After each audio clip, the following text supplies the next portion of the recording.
Coming up on the next episode of Zuzu All Grown Up. Ryan Hreljac was only 6 years old when he began raising money for clean water.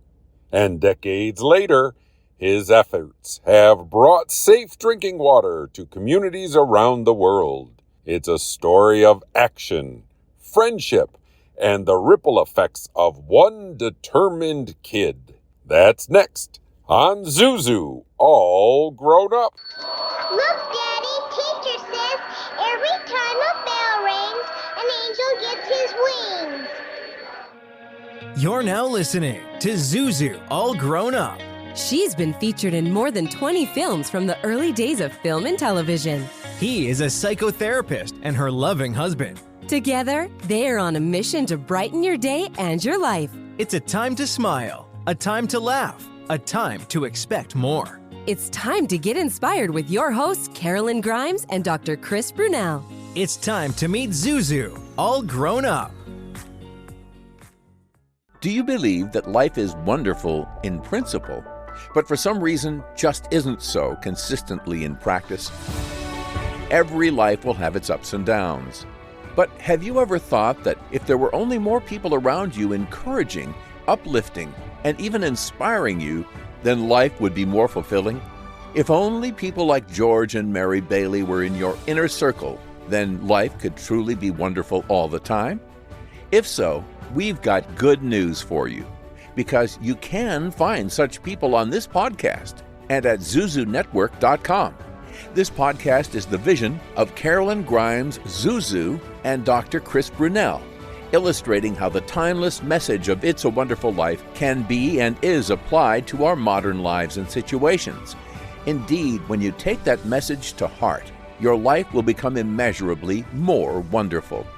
Visit us at zuzunetwork.com and listen to this podcast series to learn more about how.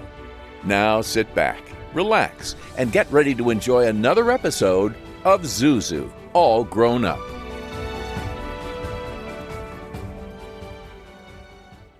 We have somebody really special. His name is Ryan, and he developed the desire to help people in other countries who didn't have water. So we're going to talk to him about helping folks who are in crisis in the poorest regions of the developing countries and need water. Get ready for miracles.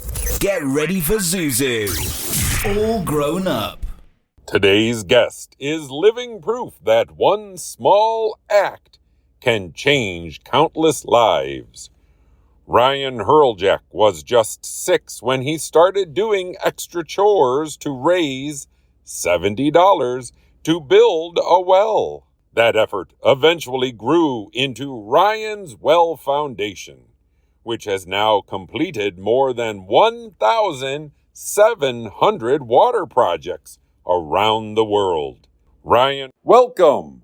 Karolyn, over to you. I am so glad to introduce today Ryan Hreljac. He has quite a story to tell us today. I was amazed while I was reading his bio and learned some of the things. You're still very young to have accomplished what you've accomplished. When you were in the first grade, what did you discover? When I was 6, I went to school. I tried not to get in too much trouble, and I came home at the end of the day and did my routine and didn't really think about very much at all. I think I was very unremarkable. But in my grade 1 class, we were doing our annual school charity fundraiser that we do every year. And my teacher wanted to do something a little bit different that year. So she brought in this long list of things that we could save, and we were going to raise money for specific things for other kids our age and different places in the world who didn't have the same things that we were told we had here in my town of Kemptville, Ontario, Canada. So we were told all sorts of things, that people didn't have books and food and medicine. And then at the tail end of the list was the most expensive thing. It was $70 would buy a well. And my teacher explained not everyone has sinks and water fountains to get water. And sometimes kids miss school and have to walk really far to go get it. And if they don't, they drink dirty water. Sometimes they get sick and even die because of it. And it was very confusing, I guess is the right word, just because why don't people have sinks and water fountains? Like very 6-year-old, 7-year-old type questions, right? my teacher explained that that's not the case everywhere, and that a lot of places it's a privilege to go to school and to have water to drink that's accessible. It was really confusing for us, but I think the biggest thing we got hung up on was how far actually kids had to walk. And my teacher said 5 kilometers, which didn't really help me because I didn't know how far that was. So she tried to explain it. She said that's about 5,000 steps. Also didn't help because I couldn't count to 5,000 when I was in grade 1. But I counted the steps it took me to get from my classroom to the water fountain, and I counted 10. So I figured I'd try to do something about it. And you indeed did. You did something fabulous. You actually created a miracle for a lot of these folks. And I think that you should be applauded for that. Really wonderful, wonderful gesture. So now let's find out what he did. So he did make it possible to bring water to these people. Can you tell us about how you started that? Because my teacher said it was $70. So I was like, oh, I'll just go home to my parents. I'll ask them for $70. It's not like I wanted to buy something for myself. I think it was back in 1998. I think Game Boys were the hot thing back then. I didn't want a Game Boy. I wanted to do something I thought was good. So my parents would obviously reward me. And so it made sense in my mind. I went home to my folks and I said, can I have $70? There's kids that don't have clean water. And my parents kind of looked at me and were like, oh, that's cute. And went along making dinner and didn't really take me seriously because they thought I would just forget about it like 5 minutes later because, I was 6 years old. But every time I had a drink of water, it reminded me that another kid couldn't do that. So I ended up pestering my folks for days. And my mom finally said to me, like, Ryan, it's great you care about this. We're not giving you $70. But if you're serious about it, you can do extra chores on top of the chores you already do. We'll give you something called an allowance. And then if you're serious about it, you can raise your allowance money up for this as well. And so I already had to do things like, make my bed, clear the table. Now I was told I had to do extra things like vacuum, wash windows, shovel snow. And at the end of each week, depending on how much I did, I got a couple of dollars. So I started fundraising money, and I actually had my time limit to raise it for my school fundraiser was about a month. And by the time a month had gone by, I had raised a grand total of $25. And I don't think my teacher was super surprised, maybe a little disappointed because, I had pledged to do that part of the school fundraiser. And that could have been everything. That could have been that. But I did chores for 4 months and I finally raised $70. And my school wouldn't take the money anymore because the fundraiser had ended months ago. My mom found an organization that did that kind of thing. They built clean water wells all over the world in the city where I was near because I'm from a small town outside. So I remember I got the day off of school. I got all dressed up and I went into this water charity to give them my cookie tin, like filled with change to build a well. And I went in and, they were really nice, but they kind of looked at me like my parents did when I came home with the idea. They tilted their heads and said, oh, that's cute. Showed me around their office, explained what they did. And then they said, you're like, Ryan, like, it's great what you did. This is going to help. But $70 is just going to buy the hand pump that goes on top of the well to actually, drill the well, pay the people, get everything all organized and pay for everything you need to. At that point, it was going to cost at least $2,000, but this will help. And off you go. And I told them before I left that I would just go home and do more chores and come back once I had $2,000. And I remember we got home and my mom said to my dad, like, yeah, it's not over. He's trying to raise $2,000 now. And my dad was just like, oh my gosh. And I looked up to my dad. Like, I think all kids kind of look up to their dads. I would have just turned 7. So I really looked up to him. He was a police officer and he used to volunteer basketball coach for the high school team in my town. I remember I talked to him and he said, like, Ryan, you did a great job. You showed perseverance and tenacity and you followed through on your commitment and you should feel proud of what you did. But it's okay to stop. My dad wasn't trying to be rude or mean or put me down or anything, but he was, he was a grown up and he didn't want me to feel let down when I actually realized the scope of what I was trying to do. So now that I'm older, I understand where he was coming from. But, I was 7 then. I thought that one well would make all the difference. So I kept doing chores, which wasn't enough. I did chores for my neighbors, also wasn't enough. I went back to my school and I tried to persuade my friends to go home and do chores at their houses for their parents to raise money, which did not work at all. So I had to get a little creative. I did my first ever fundraiser. It was a Pokemon card raffle, which had nothing to do with clean water. But sometimes if you have an interest, you make it relevant to the people around you. So all of a sudden, a few of my friends wanted to participate. We did a basketball tournament at lunch. And then my teacher saw what I was doing and she said, Ryan, it's great that you're still doing this. Why don't you give a little presentation to the class about, what you're trying to do? And I really didn't want to. When I was a kid, I went to speech therapy. I stuttered and mumbled and I couldn't have a conversation with someone even. But I got up in front of my class and I gave a speech. I think it was, less than a minute long. A lot of the words didn't even get across, but I think kind of the message did. It was kind of like, if Ryan is doing something, there's got to be something I can do type thing. It became less of my project and more of my classes, my school, and then my community. And a year later, we were able to get that well drilled. Oh my gosh, that's something. What fortitude, I have to say. I'm looking here at WASH. What is WASH? WASH, capital letters. Yes, WASH is water and sanitation and hygiene education. So when you do a well, water in itself is great and it has a huge impact on the community, but you also want to make sure you're incorporating WASH training. And because if you're not using it appropriately sanitarily, making sure you're keeping track of the containers, making sure that they're clean, that people are washing their hands, then the clean water doesn't have as much of a positive impact that it otherwise could. So whenever we do a project with our organization now, it's trying to make sure that we implement that, a year of planning before our project even gets started to make sure WASH is implemented so it has as far-reaching impact as it can. Because if you go to a lot of places in this world, like I was just in Uganda in February, and you'll see plastered on billboards and taxis, you'll see randomly it's like water is life, and it's kind of like, oh, that's cute, but it really is like you can't live without it, and it makes such a big impact, especially with kids, women, and seniors. It frees up their days so they can be able to go to school, go to work, not have to worry about getting sick, and it provides so much, and it all encompasses around WASH training basically. Wow, that's incredible. So on your journey, after you got this one well built and you were pretty excited about that, then there is a pen pal you kind of connected with in Uganda.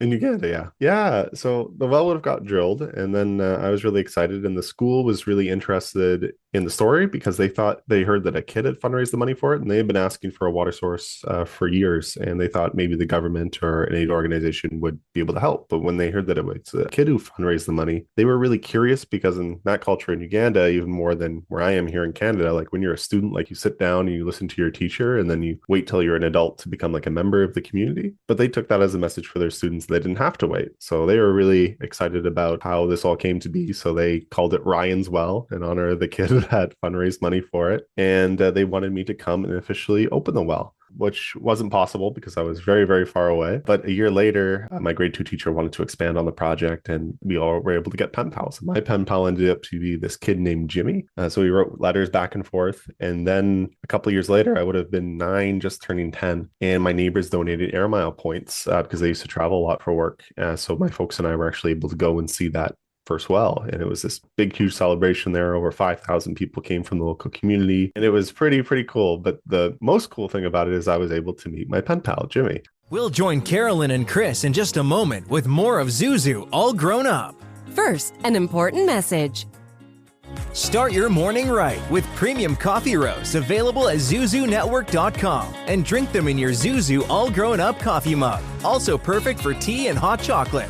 Stay inspired throughout the day with the same gratitude journal used by Karolyn and Chris, and check out t-shirts, hats, books, Christmas keepsakes, and more at zuzunetwork.com/shop.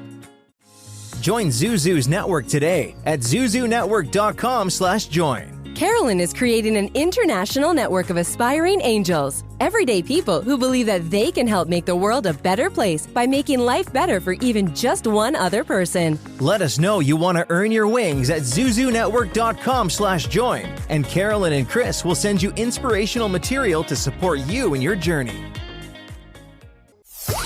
We're back with more Zuzu All Grown Up. We hung out that day during the festival and the feast and everything, and had a lot of fun. And then I stayed afterwards. I was there for another 2 weeks. So I went to school actually for 2 weeks at Tingola Primary School where the well was. And I was really nervous because I thought, I'm from rural Canada. I thought it was going to be very different than where I was from. But then I knew I went to class. You went to play football at recess or soccer. And then I bought corn from the guy on the side of the road during lunch. And then, I don't know, I think by the end of the trip, I couldn't really tell, the friends that I had made much different from the friends back home. Like, I think that's really cool that when we're younger, especially, we're a lot more alike than we think. But I also became best friends with Jimmy. I even came over to where I was staying one night. I remember we played a lot of cards. I tried to show him my Harry Potter book, which he was like, Ryan, this doesn't make any sense. And then actually a few years after, I came back to Canada on my crusade to try to do as much work as I can. And an organization started. It was on the Oprah Winfrey Show. It was a cover of Reader's Digest and things like that. And we were starting a foundation. But for Jimmy, he was still in Uganda, and he was actually an orphan being raised by his extended family. But, he was fine. So we kept in touch. And that would have been around 2001, and there was a lot of conflict happening in Uganda at the time in the north, where there was a rebel group called the LRA that was fighting the government, and they operated a lot of child soldiers, like conscripting kids in the north to fight the government. And the conflict was getting worse to the point where Jimmy's village was actually raided and Jimmy was abducted. He chewed through the ropes that were tying his hands up, and he ran off into the bush and he escaped. They saw him escape, and he came back to the village the next day, and everything had been burned down. And the people that were left in the village blamed Jimmy for what the rebels did to the village, saying that if you hadn't run away and ticked them off, they wouldn't have been so upset and burned everything down, and it's your fault. So people lost everything. But at the same time, Jimmy would have just turned 13. So it was, I can't even ever imagine putting myself in that kind of position. But, we heard about this a couple of weeks later, because this was way back in the day, from a contact of ours who was helping facilitate some water projects in a different area. But we heard 2 lines about like Jimmy had lost his home and he was living on the streets in the city nearby. And we were sending, Jimmy some money for school at the time, just my family. But we thought we were meant to do something more. So through the craziest month of our lives, we were able to get Jimmy to come to Canada on a visitor's visa to attend a conference and share his story about water. And then he was able to come. He attended my school for the end of the school year for a couple of weeks, and then spent the summer with my family. And by the end of it, he felt like a brother. And we found out more about what I actually just shared with you, that he didn't have a home to go back to and he wasn't safe. So we were able to get Jimmy to stay. He claimed refugee status and then Canadian citizenship. He became my brother, and he became a part of my household. Yeah, he would have been going into grade 9 that year in the fall. And I remember his literacy for English, I think they had him at like a grade 3 level, but he wanted to go like straight into grade 9. So he did. He graduated high school. He went to university. He ended up doing there's like a thing in Canada where everyone on the East Coast moves to the West Coast for work. So he did that, and he was a pipe fitter and a welder, which is like a really smart job to have here in Canada. So he did that. And now he's back in New Brunswick with his wife and his 2 kids, his son Quentin and his daughter Amari, and he's doing really well. But I think just to wrap things up, the coolest thing about Jimmy, I remember, like there was all sorts of things when he came, like he had never seen a shower before and stuff like this. But I remember my little brother used to bother Jimmy all the time. He used to say, "Jimmy, you smile when you sleep. What's wrong with you?" And it was true. He smiled all the time, and he had the best work ethic and just the most positive outlook on everything. And I think about all the strife and turmoil Jimmy had to go through, first with getting water and barely being able to, stay awake in class because he was up all night collecting water. So he's allowed to go to school, to everything that happened conflict wise. And I think of, we have every excuse in the world to be better for the hand you're dealt kind of thing, but he came out of it, giving back so much, and the world's a lot better with Jimmy in it. And I think that all that started with water is kind of crazy. And it helps people build their own lives. So that's a little bit of a side story, but yeah, I have a brother named Jimmy, and he's doing really well. I think we'll see each other sometime this summer. But what a background, what a foundation you gave him for a wonderful life. That's really something. And I understand there is a book that people can purchase to learn about your venture with him. We wanted to kind of tell the positive side of things, so it ended up being a kid's book. So it's called Ryan and Jimmy and the Well in Africa that brought them together. It's kind of the little bit of the story I just told, except it goes into a lot more depth, and it tells his perspective and mine. And yeah, so that's out there for kids. I think it's like a grade 3 to grade 6 level kind of thing. Is it in bookstores, or how can they get it? Yeah, it's on Amazon. It's on bookstores. Yeah. Okay, great. Oh, that's wonderful. I'm so glad that you documented it, because it's a wonderful story, and it's almost like a miracle. It's a lot of things kind of happening, in an unexpected way. I think ever since the beginning of the project, there were so many things that could have stopped things in their tracks, but we're so fortunate that people were able to come to the project and lend their voice and stuff, and didn't know what I was getting into. The world's water crisis is super complicated. There's almost 2 billion people that still don't have a proper water source, and it's complicated in terms of sustainability and making sure that those solutions go in and last for a lifetime for people. And, there's layers of complexity about it. But, if I was as old as I am now, I would have never started something like this as an adult, trying to get back and give the gift of clean water. So I think I was lucky I was young enough not to know any better and to make that be infectious on a lot of other people who did know better. And we were able to grow a community that, has been able to do a lot of work. We've been able to do 1,750 water projects now off Ryan's Well, and that's helped over 1.4 million people get access to clean water. So sometimes you need a little bit of that naive attitude to start things off. Well, I'm sure you had some very supportive parents. You almost had to have. I think the most important thing actually my mom did when I first started is I remember I said my goal was $70. So she did the mom thing. I remember she drew a thermometer and she stuck it on the side of the fridge with lines on it, like 248 all the way up to $70. Every line at $2 I raised, I got to color in another line, which was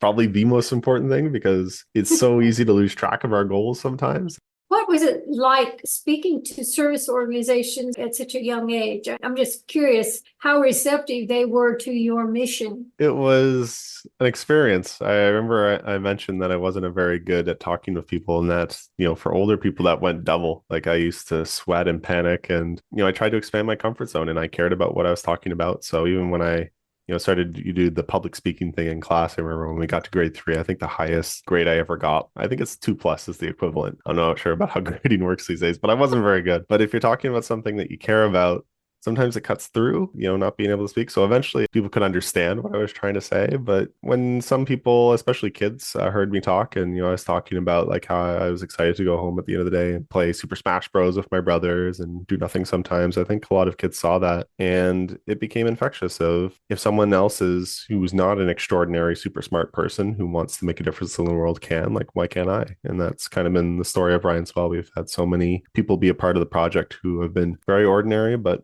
been able to do something a little bit bigger. I guess you're a wonderful role model. The story itself has been great, and I'm still able to tell it, which is fantastic. It's become a huge part of my life. But sometimes I feel like we build people up to be these people that we look to and we draw inspiration. And I had a lot of them growing up. When you look at these selfless people who give themselves to the causes they care about, and I always felt intimidated by that. I was never one of those people. I like to play video games and read books and do nothing a lot of the time. And I thought you had to make a choice. You could either be someone like that or you could choose to give back. So it took me a long time to see that, the people who did that I saw having the biggest impact had the balanced life, who were trying to give back as well as, caring about themselves. We'll join Karolyn and Chris in just a moment with more of Zuzu All Grown Up.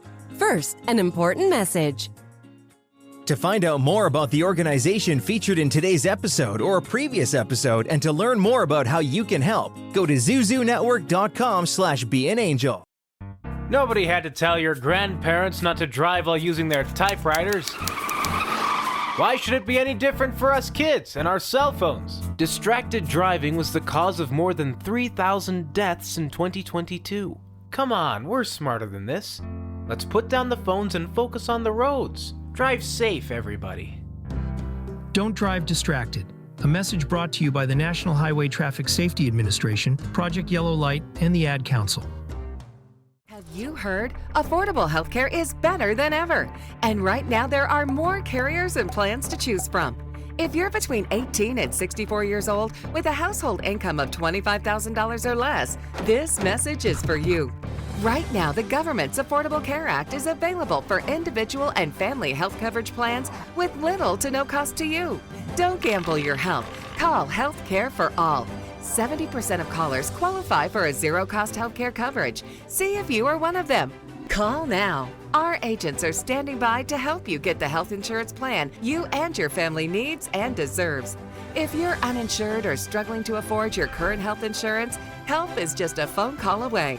This is not Medicaid or Medicare. This is the marketplace with the largest selection of healthcare plans from the Affordable Care Act. To find a plan that's right for you, call 800-788-2406. That's 800-788-2406.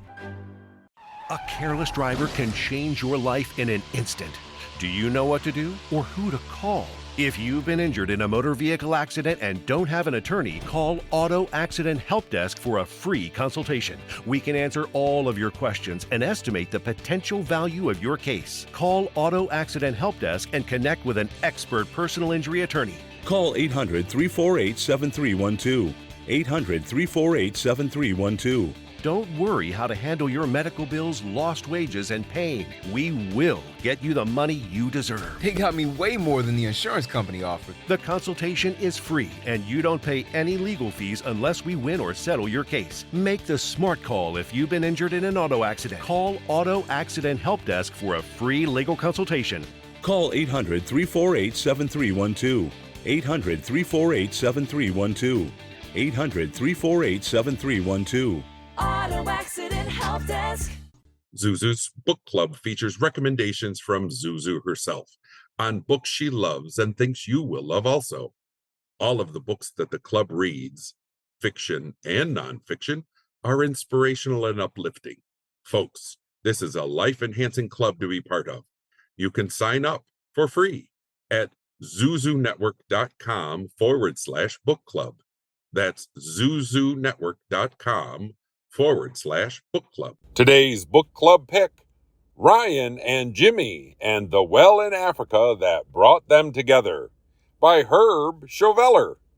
This heartwarming children's book tells the true story of Ryan Hreljac and his Ugandan pen pal Jimmy. What began as a school fundraiser turned into a lifelong friendship and a global mission to bring clean water to communities in need. Available on Amazon and through most major booksellers. This is Zuzu, all grown up. Can you kind of tell us about the different water systems that you build, the drinking water, such as rainwater harvesting and tanks? We do three main water sources just because where we do our work is very rural. So you're dealing with villages and schools that are in remote areas that don't a lot of times don't have electricity. A lot of the times don't have, connection to roads and things like that. So we do a lot of drilled hand pump wells that are deep wells that we do in areas of northern Uganda and in the Ashanti region of Ghana. And we've also do protected springs, which is you're catching the runoff that comes from mountains and you're filtering that water. So it's safe for people to drink in a spot where it's accessible for people. And we also do rainwater harvesting tanks and having that for schools and things like that, where there's, more tin roofs that are suitable for that kind of infrastructure. When you get into a lot of places, especially where we do a lot of our work in Africa, we work in all around the world. But, for this upcoming year, for instance, our work is going to be in Africa in those three locations in Western Uganda, North Uganda, and in Ghana. There's lots of different ways to get water, but, a lot of times it's basic infrastructure and it can go a really long way to when you're providing an entire school of clean water, the attendance goes up and kids are actually able to stay in class and being able to learn. How much does it cost to build one of these things? Yeah, it can be a lot more expensive than, when I first started fundraising when I was a kid now. You want to make sure when we do our work, we do over a year of prep to make sure it's going towards people that need it most. So we usually look at women, kids, and seniors because they're the ones that are most heavily impacted when there's not a safe water source. So we look at that and you have to establish a water committee to make sure that there's people in place, taking care of the water source. So it's not Ryan's well that owns it or the donors or the government, like it's that community. And that's really important because there is a crazy statistic in the 90s where they figured 80% of wells drilled by international aid and government organizations, they didn't work within a year. 80%. And that was because it was done with the idea that if you just do enough development and aid work, the rest will kind of sort itself out. But when you're putting in systems that need to be maintained and fixed and taken care of, it didn't work at all. So we do a lot of prep, a lot of planning, and then the drilling itself. But to answer your question, it depends on the area that we're doing work and the equipment costs that go into it and things like that. But it can typically cost $10,000 to $15,000 for a well, $5,000 for a spring, and $10,000 for a rainwater harvesting tank, just because they're bigger projects that we do at schools. So they're 20,000, 25,000 liter tanks. So how many people do you employ? We're a pretty small team. We have 3 full-time, 1 part-time person, and a lot of volunteers that help come together to make the work happen. We have local partners on the ground, a partner with local NGOs that we've been partnered with for over 15 years that we've been able to grow their organizations and help do great work. So that's with our partner Dona in Ghana, Dawn of a New Age, who do work in the Ashanti region, Divine Aid in northern Uganda, who have done great water work there, and our partner in the Western Uganda, RWIDF, the Rukungiri Women's Integrated Development Fund, which started out as a group of AIDS widows starting business collectives, supporting each other, but were able to grow into other work. How do you sort of choose the area that you're going to help? I mean, how do you figure out which one you're going to build or where you're going to build? Yeah, that's a really good question. It's in conjunction with our local partners, and then we have a group of people with Ryan's Well on our build committee, and we review proposals that come in from our partners and sometimes from others. We look at doing projects sometimes, and we look at the sites being proposed. We look at the benefit. We look at how much we think we can fundraise for, and it's always, unfortunately, more work than we can fundraise for. But we, try our best every year to meet our fundraising goals and help get a lot of work done. So it's a lot of due diligence, but at the same time, if you're not doing a project with the idea being that it's going to last a lifetime and do all that legwork, I don't think there's any point in doing it at all, because sometimes you can even do more harm than good if you go into an area with no prep or planning and try to implement something that's not going to work. You create distrust, you create resentment and things like that. So it takes definitely a lot of extra time, but it's important. You have to have all your sticks going the right direction. Yes. How do you figure out where you're going to go next? We look at those demographics specifically. They're the ones who end up in the clinic that, have diarrhea, who drop out of school or can't go to school, who are keeping kids back, seniors who are heavily impacted, who can't go collect water for far distances. So we look at that specifically just because it has such a dramatic impact. And we also look at the sustainability aspect of it. We want to make sure that these projects are going to last a lifetime for people, not just for a limited number of years. So that, involves engaging the local community to make sure that communities are able to take responsibility and ownership of projects, that they do things like create bylaws on how each water source is operated, because not every place is the same, especially in Africa. You'll be one place, and if you go a few hours down the road, you'll be in a completely different culture, completely different language, completely different everything. So you want to make sure that you're not assuming anything.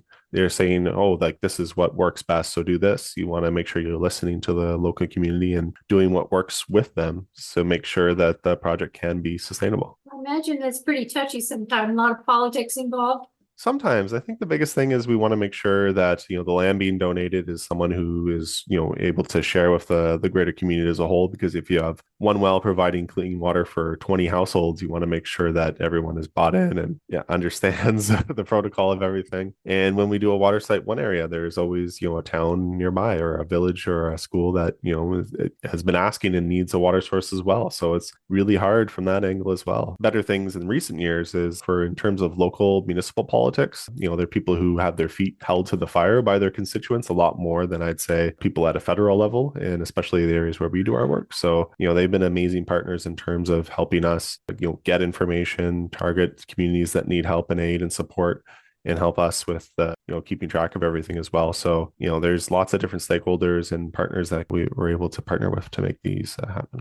More than 20 years after your first well project, how do you stay motivated to continue this? Yeah, I was talking about that the other day. I was 6 when I started, and I'm 32 now, so it would be 26 years for me now that I've been volunteering. And it's challenging. I remember, I think when I was a teenager and even now, like it gets intimidating when you look at the scope of the problems, and can be overwhelming for sure. There were so many times in my life where I failed to reach fundraising goals. I'd not gotten done as much work as I thought I would, and been very, down. But I think I was lucky. I was able to share, my dream with a lot of people around me. And so it wasn't really mine anymore in the best possible way. So when I got down, there were people to give different ideas and to help the project move along in different ways that I would have never been able to do alone. And I think that's really important, because if you care about something, you can keep it to yourself, and that's fine. But if you really want it to share and grow and move through adversity, you really need to look at expanding your circle of who's involved with it, because I don't think any of us has the skill set to push a project forward independently and make sure it succeeds.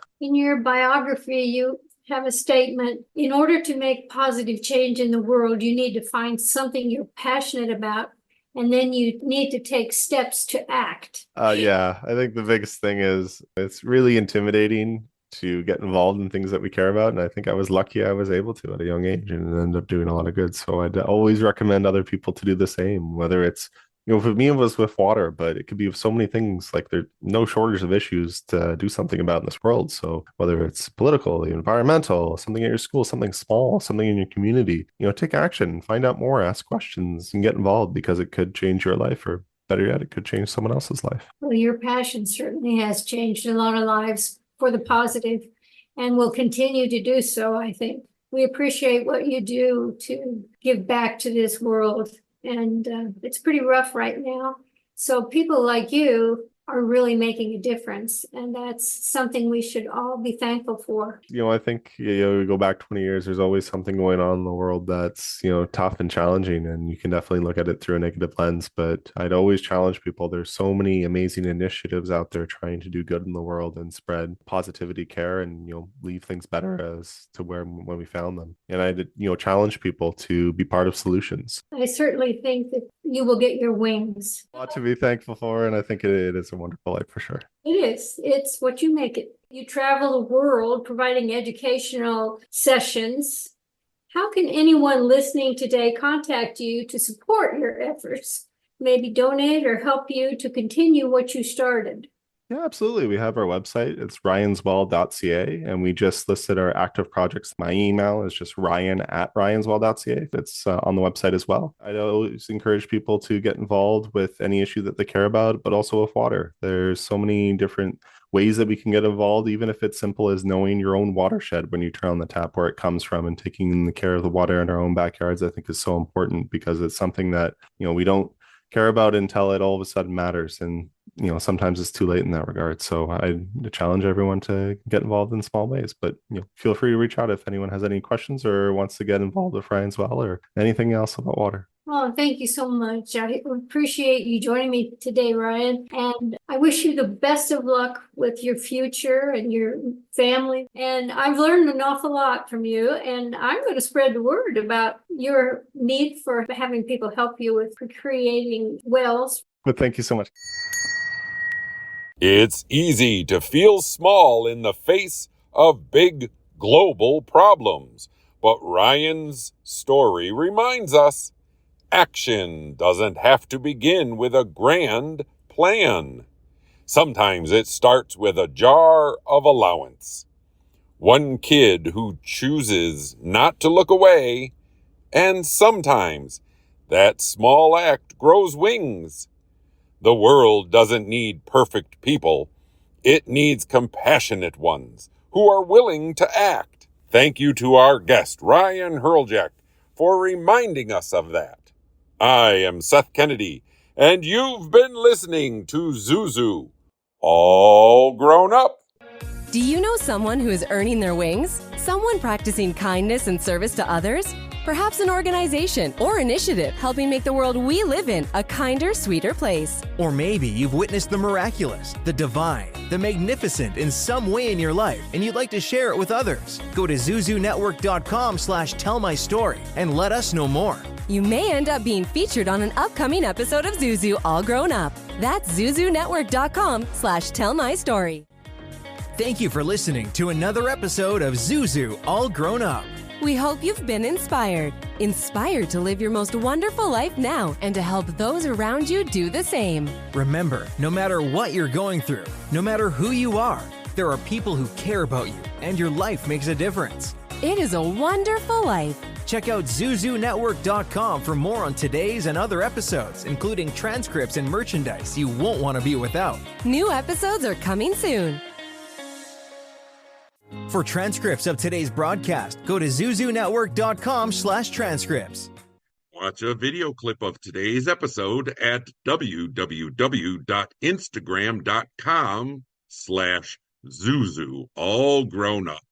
That's www.instagram.com/Zuzu, all grown up. Then click on the Reels tab from the top of the center of the page. Don't forget to follow us on Instagram at www.instagram.com/Zuzu, all grown up. That's www.instagram.com/Zuzu, all grown up. Catch up on past episodes and discover currently premiering and upcoming episodes as well, and get helpful links and exclusive clips from our recordings. That's www.instagram.com/Zuzu, all grown up. Zuzu All Grown Up with your hosts Karolyn Grimes and Dr. Chris Brunel. Announcer and guide Seth Kennedy. Executive producer Kevin R. Stillmock. Coordinating producer Holly Ann Way. Technical producer Stella Joelle. Managing producer, Karina Filatova. A Wonderful Land production. In collaboration with Radio Wonderful.